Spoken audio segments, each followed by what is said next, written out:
Píldoras de Educación, episodio 21. Narrar el aprendizaje, la fuerza del relato en el ABP, con Juanjo Vergara.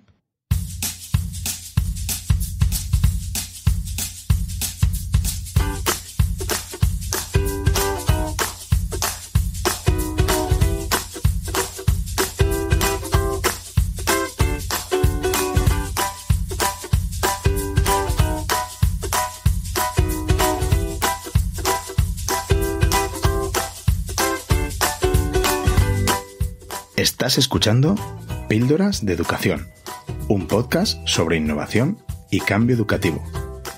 Mi nombre es David Santos. Soy maestro y director de un colegio público de infantil y primaria.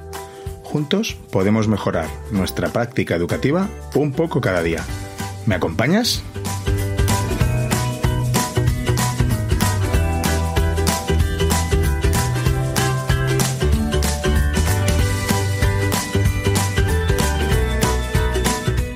Bienvenidos a un nuevo episodio.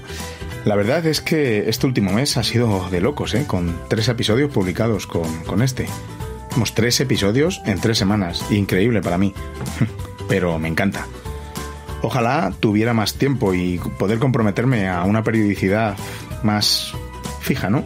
En el lanzamiento de episodios, pero bueno, ya sabéis, la vida se pone por delante y bueno, pasa lo que pasa, el trabajo, la vida.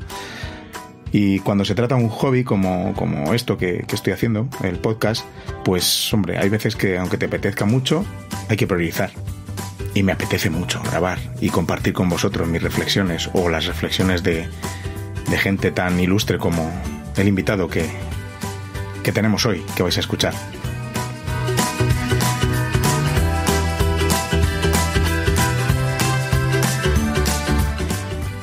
Si es la primera vez que te pasas por aquí, muy bienvenido y te invito a que le eches un vistazo o bueno, mejor una escuchadita a otros episodios que estoy seguro que te van a gustar.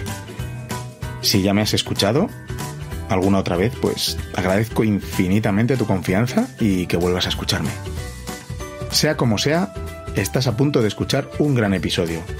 Y no lo digo por mí, lo digo por el invitado que tenemos, la charla que tuve con Juanjo Vergara, autor de los libros Aprendo porque quiero, el aprendizaje basado en proyectos paso a paso, y recientemente ha publicado otro excelente título, Narrar el aprendizaje, la fuerza del relato en el aprendizaje basado en proyectos. Hemos hablado sobre ABP, sobre innovación educativa y bueno, muchas más cosas interesantes que estáis a punto de escuchar. No perdáis ni un segundo de lo que cuenta, porque la verdad es que siempre es un auténtico placer escuchar al profesor Vergara hablar. Así que ponte cómodo, cógete un refresco, si estás en casa, si vas en movimiento, como muchas veces se escuchan los podcasts, pues nada, sube el volumen de tus auriculares o de tus altavoces y disfruta.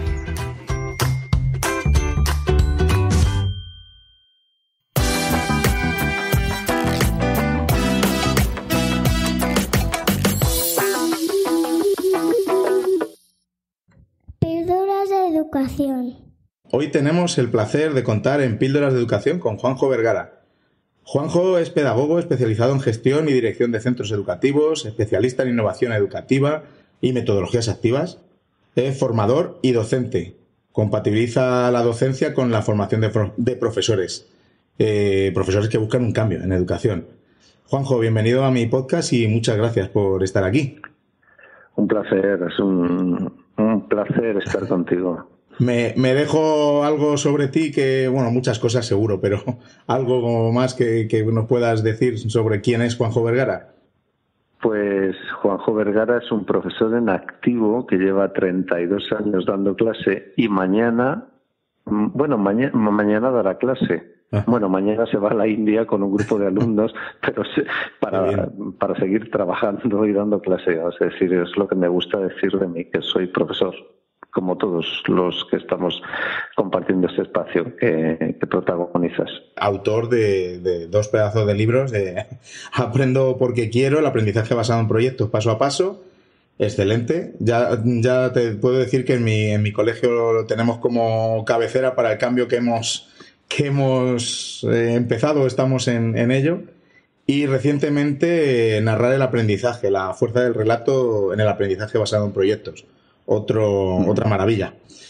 Juanjo, ¿qué para alguien que nos esté escuchando y por primera vez se meta en esto de un poco de los proyectos, ¿qué es el ABP? Bueno, pues mira, yo creo que es más fácil decir que no es. Yo creo que hay que decir que no es una receta, no es una metodología, no es una moda, sino más bien es una manera de entender la enseñanza comprometida con la necesidad de aprender de los alumnos y que busca conectar con las necesidades de los profesores, ¿no? Que tenemos que trabajar un currículo y entonces a partir de ahí pues ver qué conexiones se generan, ¿no? Y entonces, bueno, a partir de ahí efectivamente surgen estos dos libros, ¿no? Es decir, pues el primero de Aprendo porque quiero surge a partir de la necesidad de describir pues lo que me ha funcionado o no me ha funcionado en este marco, digamos, de manera de entender la enseñanza. Y el segundo, pues sobre la reflexión sobre una frustración, fíjate, de la frustración de decir, hay gente que están diciendo que hacen proyectos y luego no cambian lo que sucede en sus aulas. Y decir, bueno, ¿y qué es lo que cambia realmente la enseñanza? Y a lo mejor tiene que ver con convertir la enseñanza en una pequeña aventura, un proyecto, o sea, una propuesta emocionante en la que se suman docentes, alumnos, etcétera, ¿no? Y entonces, pues yo creo que eso es el enfoque de proyectos, ¿no? Entender la enseñanza y el aprendizaje como algo que somos capaces de vivir. Y bueno, un poco a colación a esto, ¿por qué el ABP se antoja un enfoque muy adecuado para nuestras aulas? Bueno, pues el aprendizaje basado en proyectos yo creo que nos aporta nos aporta una narrativa, una manera de entender que el aprendizaje no es un producto, no es como una especie de píldora que te metes en el cuerpo y luego vomitas en un examen, sino más bien es un proceso en el que te sumerges, una aventura. Y una aventura en el que se le interroga al alumno en torno a su realidad, se le busca que mire su entorno y se haga preguntas y busque las respuestas a ellas y a partir de ahí genere acciones, genere productos, etcétera. Pues bueno, pues ese proceso tiene más que ver con el aprendizaje basado en proyectos que con otros modelos de aprendizaje, que algunos tradicionales, otros no tan tradicionales, pero que al final terminan entendiendo la enseñanza como una especie de encargo técnico, ¿no? que busca convertir al alumno en alguien que acumula contenidos, ¿no? Pues yo creo que a mí eso no me gusta. Y a mí me parece más interesante que el alumno lo que haga es que se empodere de la realidad, se haga preguntas en torno a ella y diga, bueno, pues doy respuesta a ella y además me implico y cambio, etcétera, etcétera, ¿no? Yo creo que eso es el ABP. Claro, y cuando hablamos de ABP o cuando en distintos foros se escucha hablar del aprendizaje basado en proyectos, viene como un poco unido a las palabras de innovación educativa, ¿no? Pero en realidad se mete en ese saco de innovación cuando no se trata de una metodología nueva, ni mucho menos. ¿Qué significa innovar en educación hoy en día? Sí, pues a mí, fíjate que me gusta mucho que me hagas esa pregunta, porque es que ahora mismo vivimos en una especie de mundo en el que parece que estamos en la búsqueda de recetas nuevas, ¿no? Entonces, oye, vamos a hacer clase inversa, vamos a hacer cooperativa, vamos a hacer inteligencia, y todo eso está muy bien y es fundamental y es genial. El aprendizaje basado en proyectos o el enfoque de proyectos no es nada nuevo. O sea, entronca, desde luego, por lo menos con principios del siglo pasado y posiblemente con muchísimo antes, ¿no? Y entonces, ¿por qué se asocia a la innovación? Yo creo que cuando hablamos de innovación, lo que nos tenemos que preguntar no es tanto sobre qué metodologías o estrategias nos llevan a cambiar nuestras prácticas de aula, y lo que nos deberíamos de preguntar es qué características tienen que tener nuestras prácticas de aula para que cambie en la escuela. O sea, a mí me interesa la innovación en la medida que generan una mejora escolar, ¿no? Entonces, ¿dónde está la mejora escolar? Pues la mejora escolar está en aquellas prácticas, sean las que sean, que cuestionan el espacio escolar y el tiempo escolar, o sea, dónde aprendemos y cuándo aprendemos, que cuestionan el si aprendemos juntos o no, que cuestionan la comunidad, algunos elementos que yo creo que son realmente importantes, ¿no? Entonces, yo creo que la innovación está ahí. Es decir, la innovación, desde mi punto de vista, no está tanto en asumir una receta, tanto como ser capaz de interrogarnos en torno a cómo somos capaces de alterar nuestras prácticas docentes de tal manera que cambien nuestra escuela y la hagan algo que está al servicio del aprendizaje de nuestros chavales.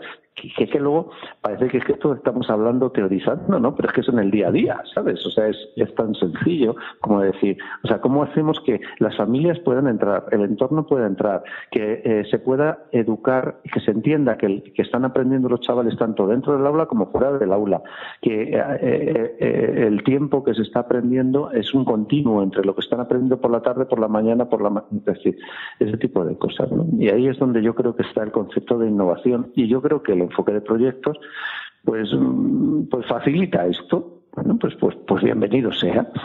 ¿Qué hace que nos cueste tanto en educación el salir de nuestra zona de confort, de arrancarnos y hacerles protagonistas a nuestros alumnos? Porque, bueno, tú que estás dando formación a docentes, no sé cómo ves el panorama en nuestro país en cuanto a lo que hemos hablado, que es innovación, un poco el cambio de metodología, dejar un poquito atrás lo tradicional. ¿Cómo ves el panorama en general? Bueno, yo creo que también hay que ser... esto es una carrera de fondo, ¿no? Sí. El cambio en educación no es un cambio ni ideológico ni un cambio normativo exclusivamente, ¿no? O sea, cambiar una ley, un cambio normativo es relativamente fácil. Históricamente, o sea, pues llega otra fuerza política, no sé qué, cambia la norma. Eso no es relativamente rápido en términos históricos, igual que un cambio ideológico, se puede cambiar de ideología y en términos, pero lo que estamos hablando es un cambio de mentalidad.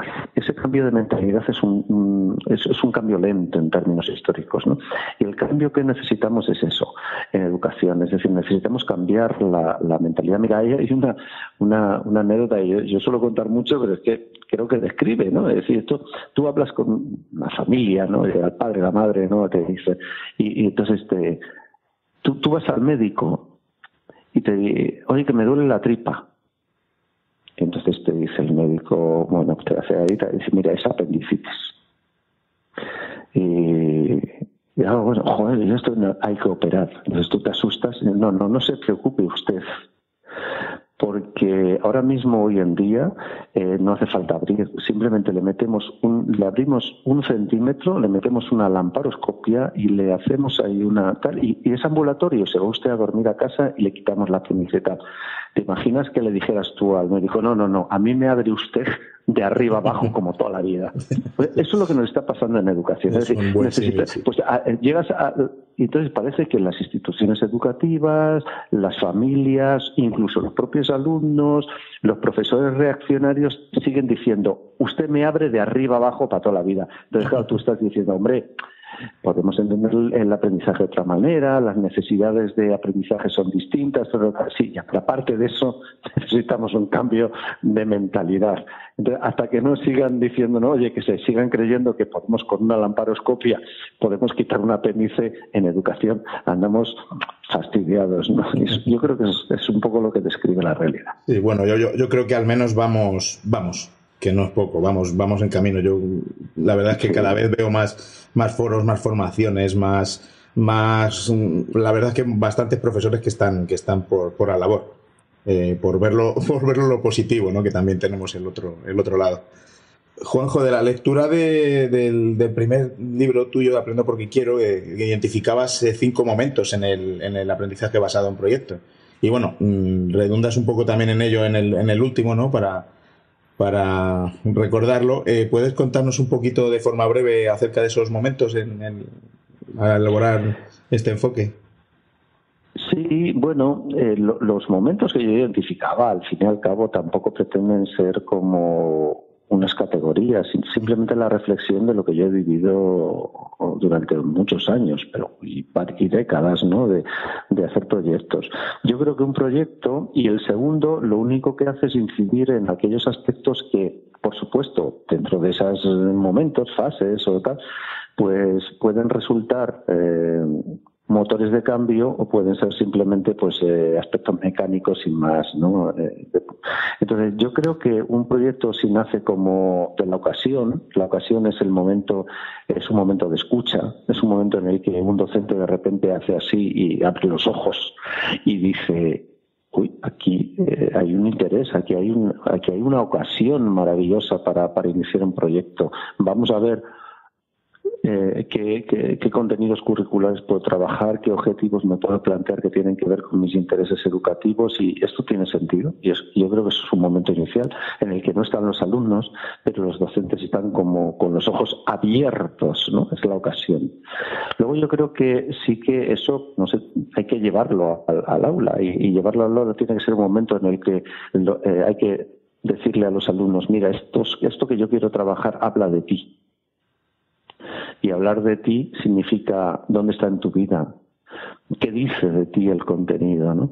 Y cómo genera un detonante que puede hacer que eso se convierta en un motivo de emprender el viaje, la aventura, ¿no? Y eso es la intención, ¿no? Luego yo creo que sí que es verdad que ese camino no es un camino en el que el docente dice lo que hay que hacer, sino que tiene que surgir colaborativamente entre lo que el docente quiere trabajar y las preguntas que se hace el alumno en relación a lo que ha vivido, ¿no? Y entonces eso sí es como una especie de diseño compartido, y yo por eso lo llamaba la mirada, ¿no? La mirada es eso, es cómo diseñamos compartidamente hacia dónde queremos ir. Luego, a partir de ahí, es verdad que hay un ejercicio técnico del docente en el que es capaz de organizar y sistematizar los tiempos, los agrupamientos, las fases, los momentos, la evaluación, las rutinas. Y entonces ahí hay una parte muy estratégica, por eso lo llamaba la estrategia, en la que se recorre la aventura y entonces investigamos, hacemos, compartimos, generamos rutinas, nuevos detonantes, etcétera, etcétera, y es todo el recorrido a la aventura y es la estrategia, pero que está siempre orientada, digamos, a un momento final, y es decir, la vuelta a la realidad, es decir, bueno, y con todo esto que hacemos, ¿no? Es la pregunta, ¿no? Y con todo esto que hemos vivido, ¿qué queréis hacer? Y eso es una de las características básicas del aprendizaje basado en proyectos, que es la acción, ¿no? Es el producto final, es, bueno, ¿qué hacemos con esto? Y es la vuelta a la realidad y, a ser posible, cómo lo estabilizamos y cómo se convierte en un motor de cambio en nuestra realidad, una acción transformadora, ¿no?, que diría Freire. Entonces, esa es la acción. Entonces, estos serían los 5 momentos que, por supuesto, tienen que venir, por supuesto, con 2 como transversales. Uno, entender que la evaluación está en todos los sitios, ¿no? Y otro, que tiene que haber un soporte que permita narrar esto como una verdadera aventura, ¿no?, que es lo que yo llamaba la arquitectura. Como cuentas en tu último libro, en Narrar el aprendizaje, plantear el aprendizaje como una historia, ¿cómo se puede aplicar a cualquier nivel educativo, verdad? Que así al principio parece como más factible en infantil o primeros cursos de primaria al tratarse de historias, pero bueno, perfectamente en el libro cuentas cómo se pueden hacer también para cursos más avanzados, ¿verdad? Lo que pasa es que eso es algo que yo escucho, y entonces a la gente infantil les escucho diciendo que eso es una cosa para los de secundaria, a los de secundaria les digo esto es una cosa para de primaria. Es decir, que bueno, yo lo que creo que lo que hace falta es cambiar un poco la perspectiva y entender que el aprendizaje aprendemos gracias a las historias. A mí me gusta decir, ya sé que es una frase un poco agresiva y un poco a lo mejor no muy correcta, ¿no? y yo pido disculpas por ella, pero yo creo que es verdad. Aprendemos gracias a las historias y por eso me gusta la frase de somos depredadores de historias. O sea, devoramos las historias, aprendemos gracias a ellas. Y así llevamos toda la vida, hemos aprendido gracias a las historias. Entonces, es curioso que si aprendemos gracias a las historias y sabemos a través de milenios de historia que aprendemos gracias a ellas, que la enseñanza no se base en escudriñar cómo es posible, cuáles son las claves para construir una historia que permita el aprendizaje. Y es lo que yo intento, pues investigar, compartir o invitar a que compartamos entre todos, ¿no? Que no es otra cosa, es decir, oye, sabemos muchas cosas de cómo hacer una buena historia y eso deberían de ser claves de cómo hacer una buena clase. Me gusta, y esto es así de sencillo. Sí. Y esto sirve para infantil, primaria, secundaria, universidad, formación profesional, educación de adultos, educación en situaciones muy desafiantes, incluso mejor ahí. Claro, eso es. Me gusta mucho en el libro de narrar el aprendizaje, me gusta mucho la tabla que pones en el capítulo 2, una comparativa entre el docente tradicional y el pronarrador, ¿no? Como lo llamas, en cuanto a la concepción de los espacios, de los tiempos, de la evaluación, de la concepción del error, etcétera, ¿no? Me parece como muy, muy esclarecedora. En los últimos tiempos he podido ver, sobre todo en las redes sociales, como una ruptura, no una ruptura, sino se ve como un resquemor, un ataque de los que defienden métodos más tradicionales contra los que intentan innovar o con metodologías activas. No sé, eso me ha sorprendido bastante, que lo he descubierto hace relativamente poco.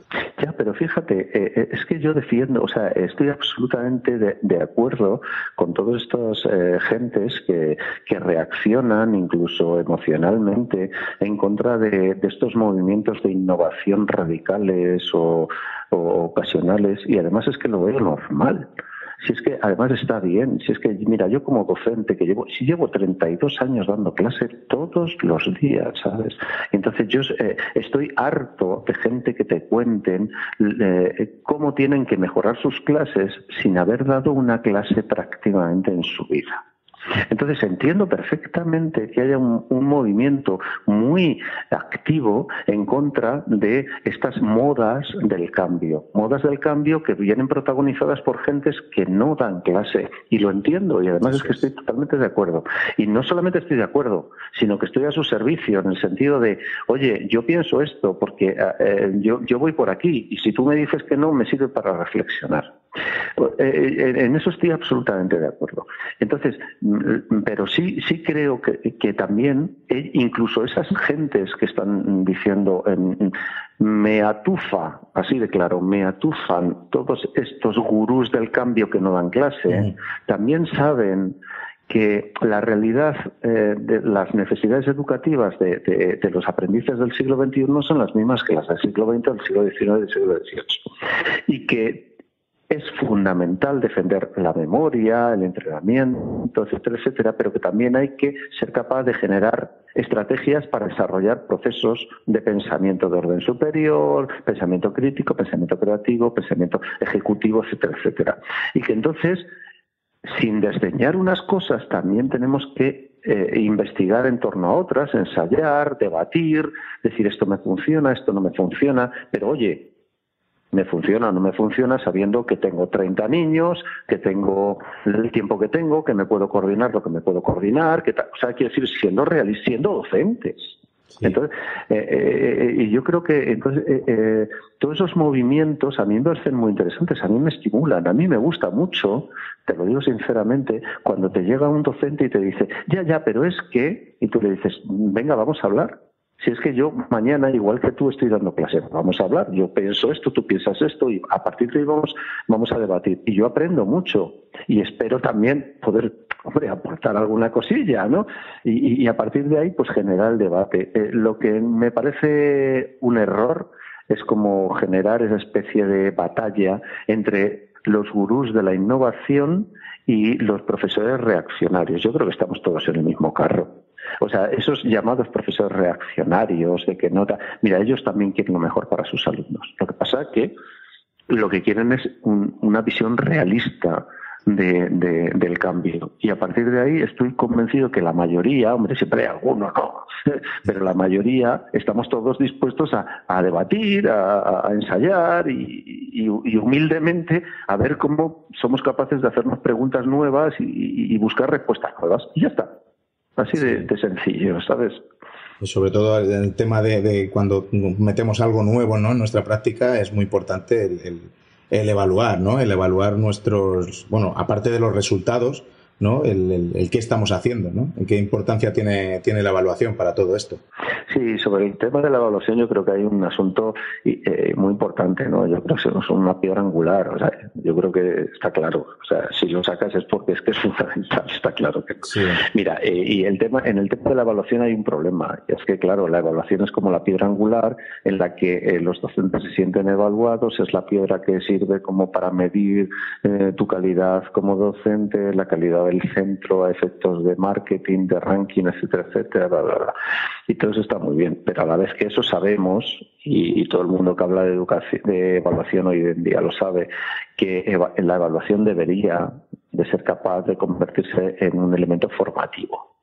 La evaluación tiene que servir para educar, no solamente para medir aprendizajes, no solamente como a mí me gusta siempre decir eso de evaluar no es calificar, ¿no? Yo esto cualquiera que me siga en Twitter lo sabe, ¿no? Evaluar no es calificar, calificar es etiquetar, evaluar es reflexionar. Los instrumentos de evaluación deberían de servir también, además de etiquetar, que eso nos mandan y lo hacemos, no pasa nada, ¿no?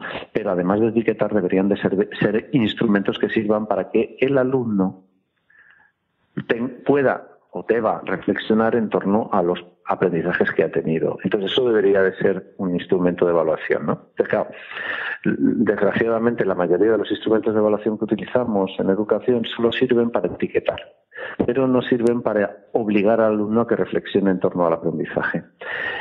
Y eso no tiene tanto que ver con el tipo de instrumento, sino con cómo se usa. Y ese es el gran error que yo creo que se está cometiendo en educación. Es decir, a mí no me importa que un profesor utilice un examen. Lo que sí me importa es que solamente lo use para etiquetar a un alumno. ¿Cómo hacemos para que un examen se convierta en un instrumento que obliga a un alumno a reflexionar en torno a lo que ha aprendido, lo que ha dejado de aprender y cómo puede aprender más? Entonces, si conseguimos que un examen se convierta en eso, pues también es un buen instrumento, ¿no? Sin embargo, nos encontramos con gentes que lo que se obsesionan es en obligar a los docentes a que aprendan nuevos instrumentos sofisticados que están de moda. No. El concepto no es el cuál es el instrumento, sino el para qué se usa. Entonces, yo creo que ahí está como una de las piezas, por lo menos de las piezas angulares que a mí me importan. Y yo creo que el tema de la evaluación pasa por ahí, ¿no? Por utilizarla para lo que debería de servir, y no para lo que se está utilizando, desgraciadamente, en muchos casos. Justamente hoy lo hablaba con profesores de mi colegio. Estábamos reunidos para ver cómo van los proyectos que estamos haciendo, y lo que más cuesta en general es la evaluación. El salir un poco de eso, de la calificación y de, pues bueno, que debemos recoger evidencia, que los niños sepan hacia dónde van, usar distintos instrumentos, pero luego lo hemos estado hablando, que es gracioso que en los distintos programas que tenemos para meter las notas, las evaluaciones, ¿no?, de los alumnos, te piden un número redondeado, además. Es curioso, ¿no? Como al final de todo este esfuerzo y todo lo que tenemos que realizar, al final todo se reduce a una nota numérica. A un número, ¿verdad? Eso es, sí. Hoy justo lo hemos estado hablando. Sí.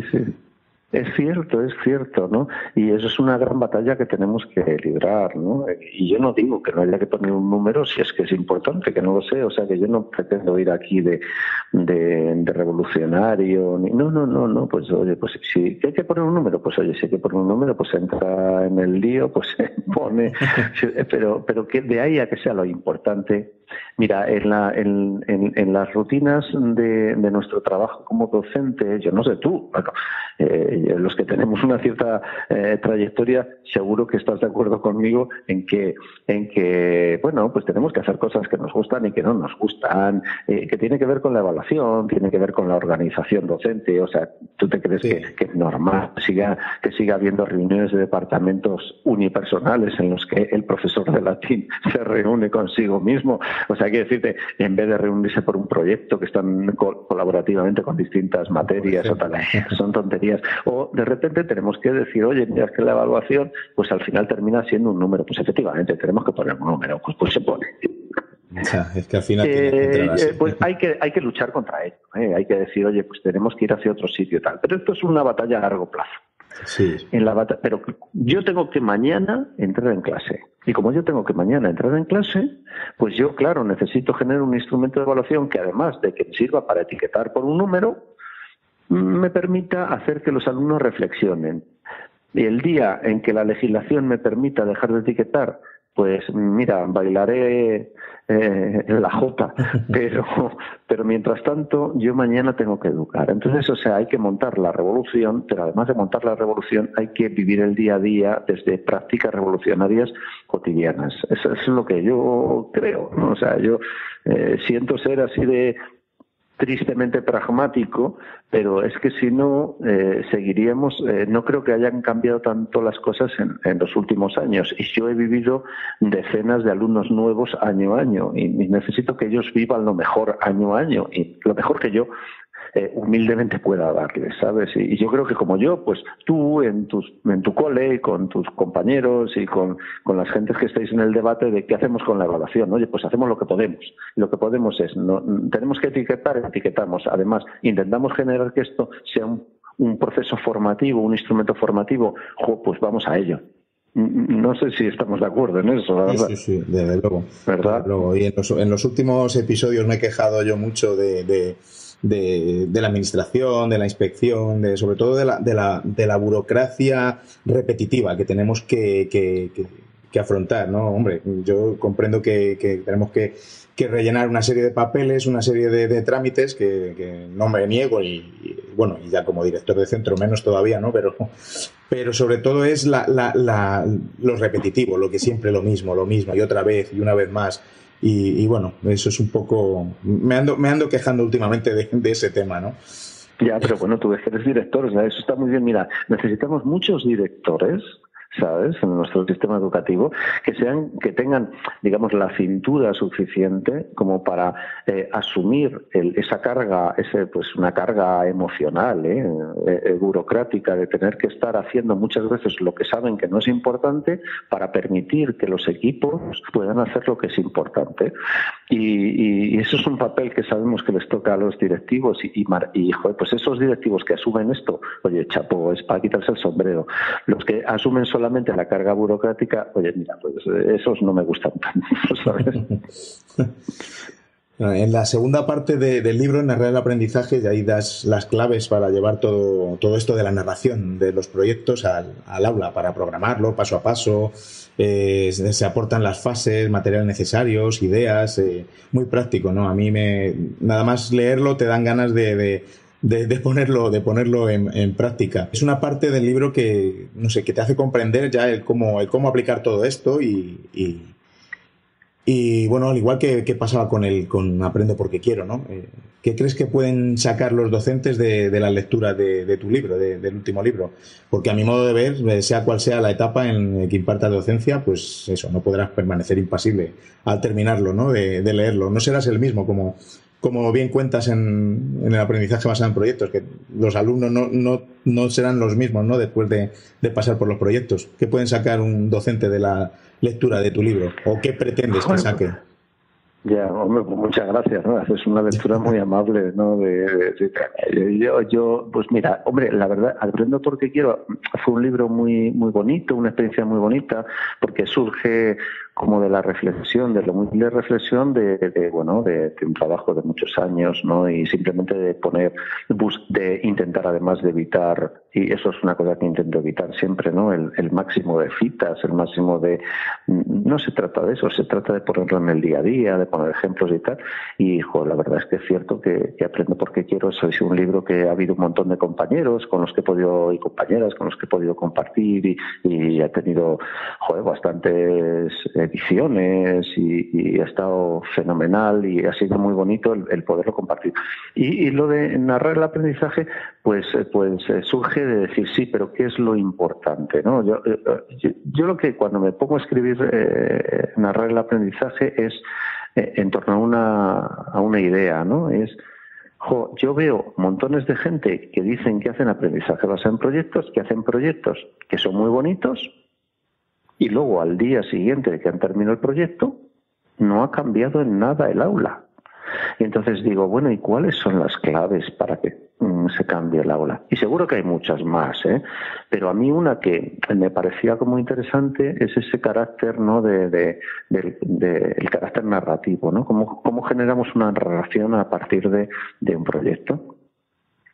Pero sin perder, por supuesto, pues mi interés. Y mi interés es cómo lo hacemos día a día. A mí no me apetece moverme en estos libros desde un marco teórico, un marco intelectual, un marco de investigación. No era ese el sentido. El sentido era más bien desde la práctica.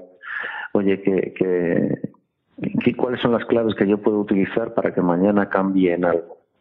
Y a lo mejor no estoy haciendo un proyecto maravilloso, pero estoy haciendo un pequeño cambio que a lo mejor puede generar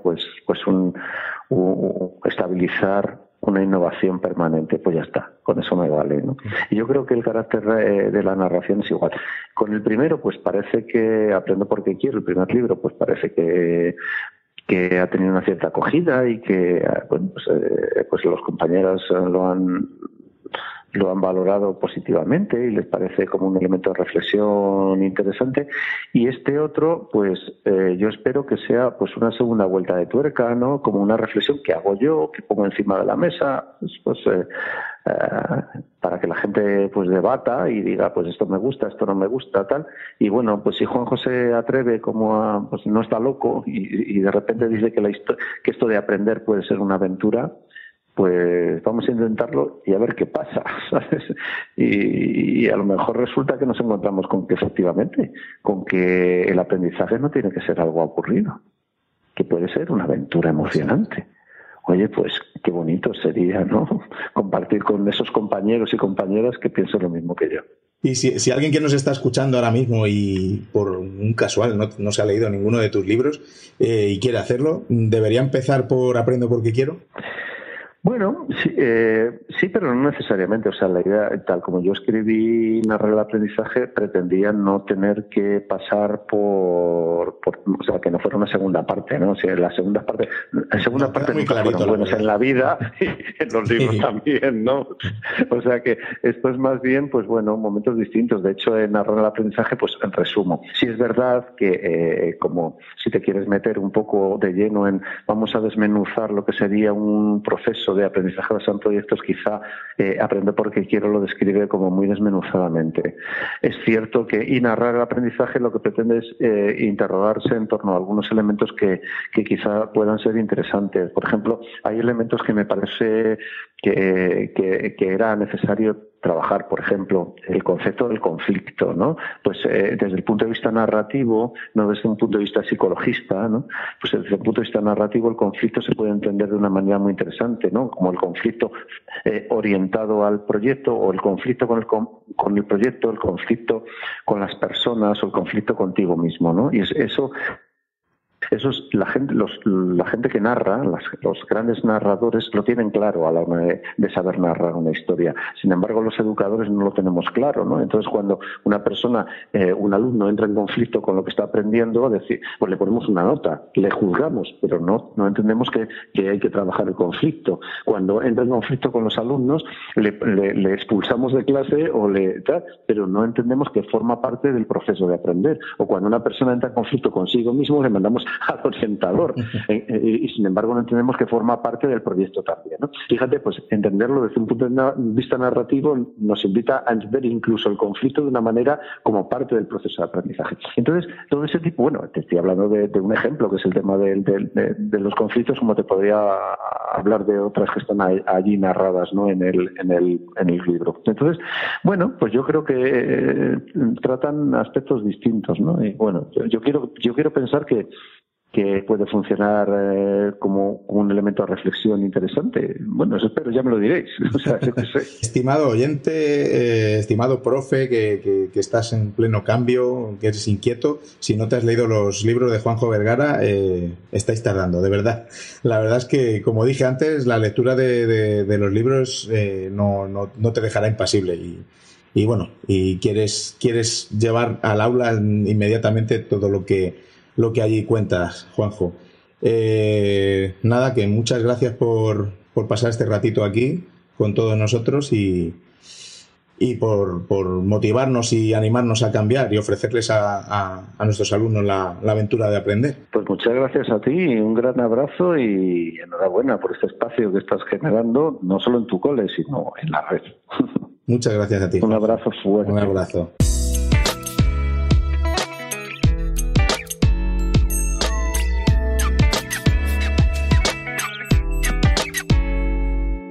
Píldoras de educación. Qué chute de motivación es siempre escuchar a Juanjo Vergara, ¿verdad? ¿Verdad que te anima a hacer cosas distintas que no hayas hecho en tu aula? De la conversación con Juanjo me quedo con muchas cosas, muchísimas cosas, ¿no? Pero, por ejemplo, no hay una receta mágica para aplicar en tu aula. No de repente usamos una metodología o un método, como le gusta llamarlo a él, y de repente todo es maravilloso, ¿no? No existe un método que vaya a salvar la educación de una vez por todas. Como ya he dicho en varias ocasiones y en varios episodios, debemos adaptarnos a nuestro entorno, a las particularidades y las necesidades de nuestros alumnos. Lo que a mí me vale en mi centro, quizás a ti no te valga. Pero, por favor, lo que sí es, tenemos que intentar adaptar también a la sociedad, ¿no? Adaptarnos a la sociedad en la que vivimos. Hacer el proceso de enseñanza-aprendizaje una aventura, como dice Juanjo. Poned a vuestros alumnos en el foco de su propio aprendizaje. Eso sí que es lo importante, independientemente del enfoque que se utilice. Necesitamos que los alumnos se emocionen con lo que hacen en las aulas. De esta manera el aprendizaje perdurará. Bajemos de la tarima para estar acompañando y guiando a nuestros alumnos en su proceso de aprendizaje. Dejemos las tarimas para que los alumnos pues hagan, por ejemplo, representaciones teatrales. Siempre que me refiero a la tarima es, por supuesto, como ya sabéis, una forma de hablar, queriendo decir que no seamos nosotros el centro del aprendizaje. Pero bueno, me pregunto si realmente existirán todavía aulas con tarima. Seguro que algunas habrá. Me encanta una frase de Juanjo Vergara que tenemos también puesta en la página web de mi centro, que dice: solo se aprende lo que emociona, solo se enseña lo que seduce. ¿Qué realidad es? Otra de las ideas importantes que Juanjo retrata es la de conectar con la realidad, con los alumnos, con sus vidas. Que hagamos proyectos basados en la realidad, no en situaciones absurdas como, por ejemplo, las que plantean en muchas ocasiones los libros de texto. Y bueno, esto lo digo yo, ¿no? De esta manera nuestros alumnos harán el aprendizaje más suyo y conectarán con sus propios intereses. No se puede parcelar el aprendizaje. Nuestros niños no salen de la escuela y dejan de aprender. De ahí la importancia de realizar proyectos globales que conecten con su realidad. Lo genial de hacer proyectos interdisciplinares, que estén todas las asignaturas relacionadas y metidas en el proyecto, eso es precioso. Hablaba Juanjo de la innovación como mejora escolar, no simplemente el usar un método u otro, porque, como bien decimos, el ABP, por ejemplo, es un enfoque que se remonta al menos a 1921, incluso antes. Comenta que la innovación es cuestionarnos lo que estamos haciendo y cómo lo estamos haciendo, siempre con el fin de mejorar. Me encanta una cita que vi hace un tiempo en una presentación que tuve el lujo de escuchar, ¿no?, en directo con Fernando Trujillo, y me gustó y bueno, la comparto con vosotros. Dice: la innovación es el puente por el que caminamos desde la realidad hasta el deseo.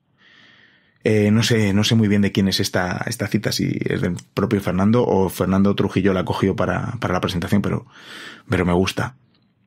Me ha encantado también el símil que ha hecho Juanjo del cambio educativo con la medicina, ¿no? Lamentablemente en educación todavía hay profesores que quieren que les operen abriéndoles de arriba abajo, ¿no? Con técnicas antiguas, existiendo otros métodos más modernos, menos intrusivos y sobre todo sobradamente comprobados. Pongámoslo esto en educación. Es perfecto. Importantísimo el tema de la evaluación. No dejo de remarcar esto. Evaluar no es calificar. Calificar es etiquetar.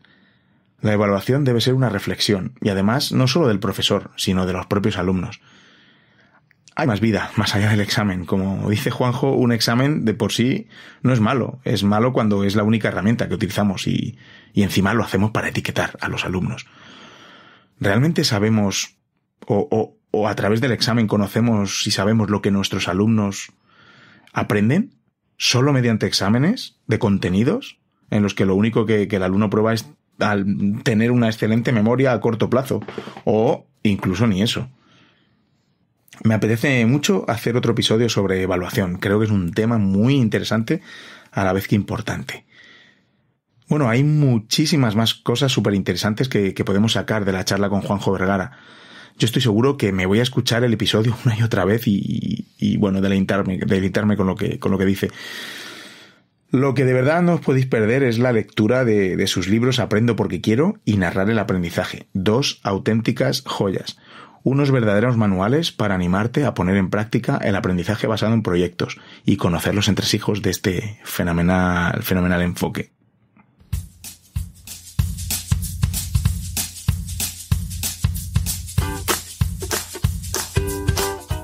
Pues hemos llegado al fin de otro episodio. Me encantan estos episodios con invitados tan ilustres, como el anterior episodio con Daniel Amo y Domingo Chica, Héctor Pino, etcétera, ¿no? Fue un episodio brutal también. Y hoy con Juanjo Vergara, genial. A mí particularmente me animan a seguir por el camino de las metodologías activas. ¿No te parece? Y por supuesto seguir en mi empeño del cambio en educación. Y si con este podcast te lo puedo transmitir y te entran, no sé, o al menos el gusanillo de hacer algo nuevo, pues mi podcast ha merecido la pena. Me encanta compartir mis reflexiones sobre la educación, como yo la concibo, y las excelentes lecciones que nos dejan grandes profes como Juanjo Vergara.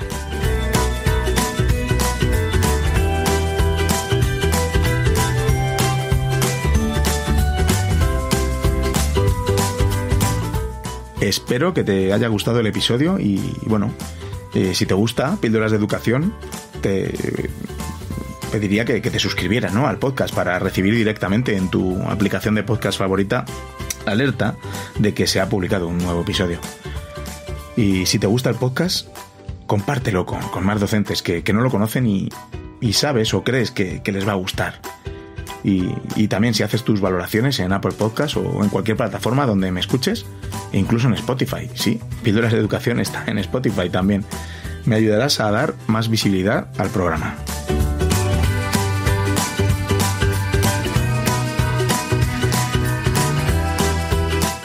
Ya sabéis que podéis encontrarme en Twitter como davidsantos_a o en la página píldorasdeeducación.com, donde encontraréis otras formas de contactar conmigo. Muchas gracias de nuevo por escuchar y hasta el próximo episodio.